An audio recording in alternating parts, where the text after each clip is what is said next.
Hi எல்லாருக்கும் வணக்கம். So இன்னைக்கு வந்து நம்ம எந்த படத்தை பற்றி பார்க்க போகிறோம் அப்படின்னா, சுந்தர் சி அவர்கள் இயக்கி நடித்த படம் தான் கேங்கர்ஸ். படத்தோட ரிவ்யூக்கு போகிறதுக்கு முன்னாடி நீங்கள் இன்னும் இந்த சேனலை சப்ஸ்கிரைப் பண்ணலைன்னா மறக்காமல் சப்ஸ்கிரைப் பண்ணுங்கள். உங்கள் ஃப்ரெண்ட்ஸ்க்கெல்லாம் ஷேர் பண்ணுங்கள். அப்போ தான் நான் போடுற கண்டென்ட்ஸ் எல்லாம் வந்து உங்களுக்கு டைமுக்கு வரும். So let's get in to the video. Gangers இந்த படம் வந்து எப்போ ஸ்டார்ட் பண்ணாங்க என்ன ஏதுன்னெல்லாம் தெரில. பட் ஆனால் சடனாக ஒரு அனௌன்ஸ்மெண்ட் வருது. அதில் வந்து Sundar C sir and Vadivel sir வந்து 15 இயர்ஸ் கழிச்சு வந்து இணைகிறாங்க அப்படின்னு. ஸோ சுந்தர் சி சாரை பற்றி ஒரு முக்கியமான விஷயம் சொல்லி ஆகணும். அவர் வந்து தமிழ் ஃபிலிம் இண்டஸ்ட்ரியில் வந்து 30 இயர்ஸ் கம்ப்ளீட் பண்ணியிருக்காரு. ஸோ 30 இயர்ஸ்னால் அவர் வந்து அப்போ 30 வருஷம் 1995ன்னு வச்சுக்கோங்களேன். ஸோ 1995லேருந்து 2025 வரைக்கும் அவர் ஒரு சக்ஸஸ்ஃபுல்லான டைரக்டராக இருந்துட்டு இருக்காரு. அண்ட் அவரோட மேஜர் டார்கெட்டட் ஆடியன்ஸ் வந்து ஃபேமிலி ஆடியன்ஸ் தான். ஸோ அவங்களுக்காகவே எல்லா படத்தையும் பண்ணிட்டு இருக்காரு. ஸோ அதில் சக்ஸஸும் பார்த்துருக்காரு, அதிகமாக சக்ஸஸ் பார்த்துருக்காரு. ஸோ இன்றைக்குமே வந்து ஒரு 30 இயர்ஸாக வந்து இண்டஸ்ட்ரியில் ஒரு சக்ஸஸ்ஃபுல் பர்சனாக இருக்கிறாரு. இதுக்கப்புறமும் இன்னும் அந்த ஸ்ட்ரீக் கண்டினியூ ஆகணும்னு நான் வேண்டிக்கிறேன். அண்ட் படத்தை பற்றி சொல்லணும் அப்படின்னா அதுதான் கேங்கர்ஸ் அப்படிங்கிறது வந்து கேங்ஸ்டர்ஸ். அந்த படத்துல ஒரு டைலாக் இருக்கு, கேங்ஸ்டர்ஸ்னா ஆல்ரெடி இருக்காங்களே, இது வந்து கேங்கர்ஸ் அப்படின்னு சொல்லிட்டு சொல்லுவாங்க. ஸோ அந்த மாதிரி ஒரு ஃபன்னியான வேலை வச்சிருக்கிற டைட்டில் தான் இது. இந்த படம் வந்து டைரக்டர் வந்து சுந்தர் சி. அவர் வந்து வெங்கட் ராகவன் அண்ட் பத்ரி அவங்க கூட கொலாபரேட் பண்ணி எழுதி இயக்கியிருக்காரு. அண்ட் ப்ரொடியூசர்ஸ் வந்து ஆவணி சினிமேக்ஸ், அவங்களோட ஓன் ப்ரொடக்ஷன் தான். அதனால வந்து அவங்களுக்கு கொஞ்சம் லிபர்ட்டி அதிகமாக இருக்குன்னு ஒரு ரீசெண்ட் இன்டர்வியூல சொன்னார். அண்ட் சினிமாட்டோகிராஃபி பார்த்தா இ கிருஷ்ணசாமி அப்படிங்கிறவர் வந்து சினிமாட்டோகிராஃபி பண்ணியிருக்காரு. இதுக்கு முன்னாடி சுந்தர் சி சார் படம்லாம் வந்து அவர் தான் கொலாப் பண்ணியிருக்காரு மெஜாரிட்டியா. அண்ட் எடிட்டர் வந்து பிரவீன் ஆண்டனி. இவர் வந்து இதுக்கு முன்னாடி என்னை நோக்கி பாயும் தோட்டா அண்ட் துருவ நட்சத்திரம் 1 இந்த படம்லாம் வந்து எடிட் பண்ணியிருக்காரு. ஐயோ நம்ம மைண்ட் அங்க போகுது. அத வேற ஞாபகப்படுத்திட்டீங்க.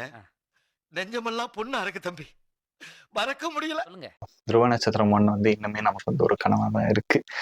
கூடிய சீக்கிரத்துல வந்துடும் நம்புவோம். அண்ட் இந்த படத்தோட கேஸ்ட் அண்ட் க்ரூ பார்த்தோம்னா இதுலயுமே ரொம்ப லிமிட்டடான ஒரு கேஸ்ட் அண்ட் க்ரூ தான் இந்த படத்துல. சுந்தர் சி படத்துல வந்து லிமிட்டடான கேஸ்ட் அண்ட் க்ரூ அப்படிங்கிறது வந்து கொஞ்சம் அன்யூஷுவலான திங் தான். ஸோ கேஸ்ட் அண்ட் க்ரூ பார்த்தோம்னா Sundar C sir and Vadivel sir, Catherine Tresa ma'am and Bhagavathi Perumal, Munishkanth sir and Vimal அவர்கள் வந்து ஒரு சின்ன கேமியோ பண்ணியிருக்காரு. ஸோ இது வந்து சஸ்பென்ஸ் எல்லாம் பிரேக் பண்ணல, சின்ன கேமியோ தான், அது ஸ்பாய்லர் எல்லாம் கிடையாது. ஸோ இதுதான் வந்து கேஸ்ட் அண்ட் க்ரூ. படத்தை பற்றி பார்க்கணும் அப்படின்னா ஃபர்ஸ்ட் ஸ்டார்டிங் இந்த படத்தோட இன்டர்வியூ எல்லாம் சொல்ல ஆரம்பிச்சாங்க. இன்டர்வியூ எல்லாம் சொல்லும் போது வந்து என்ன சொன்னாங்கன்னா, இது வந்து ஒரு நம்ம ஊர் மணி ஈஸ்ட் அப்படி இப்படின்னு சொல்லிட்டாங்க. ஓகேவா? ஸோ வந்து படத்துள்ளார போனோடனே ஃபர்ஸ்ட் ஒரு பொண்ணு தொலைஞ்சு போயிடுச்சுங்கிறாங்க. அதுக்கு கம்ப்ளைண்ட் கொடுக்குறாங்க. அப்புறம் ஒரு போலீஸை அசைன் பண்றாங்க. அந்த போலீஸ் இங்க பிடி மாஸ்டரா வந்து வந்திருக்காங்க. அப்படி இப்படின்னு கதை போகுது. எங்கடா மணி ஈஸ்ட் அது இதுனாலும் சொன்னாங்க.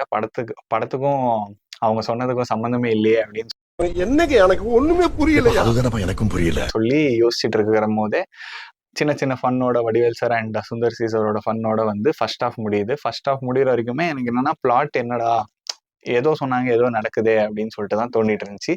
செகண்ட் ஹாஃப்ல வந்து இந்த மாதிரி ஒரு விஷயம் நடந்துச்சு அப்படின்னு சொல்லிட்டு ஒரு ஃபிளாஷ்பேக் வருது. ஃபிளாஷ்பேக் ஆனோடி தான் இந்த ஹைஸ்ட் அப்படிங்கிற இது வருது. ஸோ வில்லனுங்களோட அமௌண்ட்டை வந்து இவங்க ஹைஸ்ட் பண்றது தான். அதுவும் ஹைஸ்ட்டுங்கிற போது ஒரு பெரிய பெரிய கொள்ளையர்களை வச்சு இவங்க ஹைஸ்ட் பண்றது இல்லை.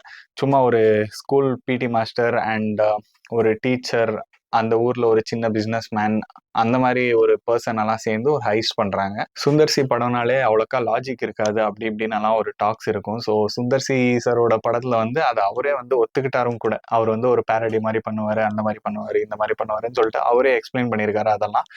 அண்ட் சொல்ல போனா இந்த படத்துலயுமே பயங்கர சினிமேட்டிக் லிபர்ட்டி எல்லாம் யூஸ் பண்ணி தான் இந்த படத்தோட ஸ்டோரியே மூவ் ஆகுது. சினிமேட்டிக் லிபர்ட்டி வந்து பயங்கரமா யூஸ் பண்ணியிருக்காங்க.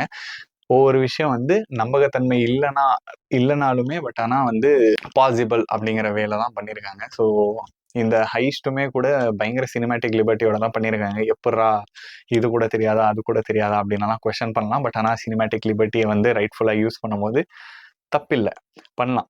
ஸோ என்டர்டெய்னிங் ஃபேக்டராக இருக்கிற வரைக்கும் எந்த தப்புமே இல்லாமல் அந்த லிபர்ட்டியை வந்து ஈஸியாக கேரி பண்ணியிருக்காரு. ஸோ ஹைஸ்ட் வந்து சக்ஸஸ்ஃபுல்லாக முடியுது. அதுதான் வந்து இதோட பிளாட். அண்ட் இந்த கதை இன்னும் முடியல. வந்து பார்ட் 2 லீடெல்லாம் கொடுத்துருக்காங்க. இது ஒரு ஃப்ரான்ச்சைஸியா டெவலப் பண்ணாலும் பண்ண வாய்ப்பு இருக்கு, சொல்ல முடியாது. ஏன்னா அரண்மனை எடுத்தவர் தானே. ஸோ பாசிபிள் தான். கேங்கர்ஸ் இன்னும் முடியலன்னு தான் நினைக்கிறேன். வடிவேல் சார் வந்து ரொம்ப வருஷம் கழிச்சு வந்து ஸ்க்ரீன்ல பார்த்தது வந்து எனக்கு பயங்கர ரிஃப்ரெஷிங்காக இருந்துச்சு. ரிஃப்ரெஷிங்னு சொல்றதை விட நாஸ்டாலஜிக்காக இருந்துச்சு. ஏன்னா வந்து அவரோட ரியாக்ஷன்ஸ் இன்னுமே வடிவேல் சாரெல்லாம் அவ்வளோ கெட்டப் போட்டிருக்காரு. இந்த ஏஜ்லையுமே இந்த படத்துக்காக அவர் அதிக கெட்டப் போட்டு ஆக்ட் பண்ணியிருக்காரு. அந்த கெட்டப் எல்லாம் வந்து நம்மளை சிரிக்க வைக்கிறதுக்கு மட்டுமே தான் இருக்கும். ஸோ வடிவேல் சார் வந்து இன்னுமே அந்த என்ன ஏஜ் ஆனாலுமே என்டர்டெய்னிங்கிற விஷயம் வந்துருச்சு அப்படின்னா அவர் எந்த அளவுக்கு இறங்கி வேலை செய்வார் அப்படிங்கிறதுல கேங்கர்ஸும் ஒரு எக்ஸாம்பிளாக மாறுது. ஸோ 15 இயர்ஸுக்கு முன்னாடி அவங்க 2 பேரோட காம்போ பயங்கர இதாக இருந்துச்சு. இதில் வந்து அந்த அளவுக்கு அவங்க 2 பேருக்கான சீன்ஸ் வந்து காமிக்கா இல்லை, பட் ஆனால் வந்து என்டர்டெய்னிங்காக இருந்துச்சு. ஸோ இவங்க 2 பேருக்காகவே நீங்கள் இந்த படத்தை வந்து மறக்காம பார்க்கலாம். ஸோ தான் அவங்க சொன்ன மாதிரி சின்ன பட்ஜெட்டில் வந்து ஒரு பெரிய ஹைஸ்ட் மூவி, ஓகேவா? ஸோ அந்த மாதிரி தான் ஸ்டோரி ரன் ஆகுது. காமெடி அங்கங்கே ஒர்க் ஆயிருக்கு. வடிவேல் சார் அண்ட் சுந்தர் சி சாரோட காமெடிஸ் அங்கங்கே ஒர்க் ஆயிருக்கு. அண்ட் யூஸ்வல் சுந்தர் சி சாரோட டெம்ப்ளேட்ல தான் படம் போகுது. அது வந்து ஃபேமிலிக்கு வந்து பயங்கர என்டர்டெய்னிங்காக இருக்கலாம். பட் ஆனால் வேற செட் ஆஃப் ஆடியன்ஸ்க்கு வந்து கொஞ்சம் மேலே கீழே போகிற மாதிரி தான் இருக்கு. பட் ஆனால் நாட் பேட். கம்ப்ளீட்டாக படம் முடியுது. அண்ட் லாஸ்ட்ல வந்து ஒரு தேட்டர் சீக்வன்ஸ் இருக்கு. தேட்டர் சீக்வன்ஸ் தான் மூவி பீக்கே போகுது. ஸோ அந்த இடத்துல வந்து பயங்கர லாஃபராக இருந்துச்சு. அண்ட் பயங்கர ஃபன்னாக தான் இருந்துச்சு. படம் வந்து சும்மா ஒரு நீட் அண்ட் டீசென்ட் என்டர்டெய்னராக இருந்துச்சு. ஃபேமிலியாக நீங்கள் படம் பார்க்க போனீங்கன்னா ரொம்ப பிடிக்கும். அண்ட் இந்த படம் வந்து லாஸ்ட்லலாம் வந்து தியேட்டரில் நடக்கும்போது மதகஜராஜா படத்தோட ரெஃபரன்ஸ் வச்சுருப்பாங்க. அந்த படத்தோட ரெஃபரன்ஸ் வச்சு அதில் விஷால் ஒரு சீன்லலாம் ரெஃபரன்ஸ் வரும். அப்போல்லாம் வந்து தியேட்டர்லாம் பயங்கரமாக கத்தி சிரிச்சு பயங்கர என்டர்டெய்னிங்காக போச்சு. ஸோ ஃபைனலி அந்த பணத்தை வந்து அவங்க எவ்வளோ சக்ஸஸ்ஃபுல்லாக ஹைஸ்ட் பண்ணுறாங்க அப்படிங்கிறது தான் கதையோட முடிவாக இருக்குது.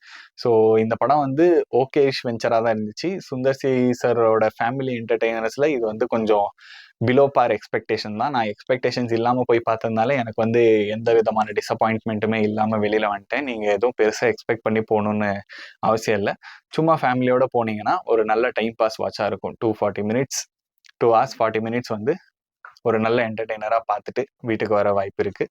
ஸோ இதுதான் இந்த படத்தோட ரிவ்யூ. பெருசாலாம் ஒன்றும் இல்லை. படம் வந்து டீசெண்டாக என்டர்டெய்னிங்காக இருக்குது. ஓகே, ஸோ இன்னும் நீங்கள் இந்த வீடியோ வந்து சப்ஸ்கிரைப் பண்ணாமல் தான் பார்த்துட்டு இருக்கீங்கன்னா ப்ளீஸ் சப்ஸ்கிரைப் பண்ணுங்கள். சப்ஸ்கிரைப் பண்ணால் மட்டும்தான் எனக்கு அடுத்தடுத்த வீடியோ பண்ணுறதுக்கு மோட்டிவேஷனாக இருக்கும், சப்போர்ட்டிங்காக இருக்கும். ஸோ மறக்காமல் சப்ஸ்கிரைப் பண்ணுங்கள், உங்கள் ஃப்ரெண்ட்ஸ்க்கெல்லாம் ஷேர் பண்ணுங்கள். Thank you for supporting. Thank you for வாட்சிங். Have a great day.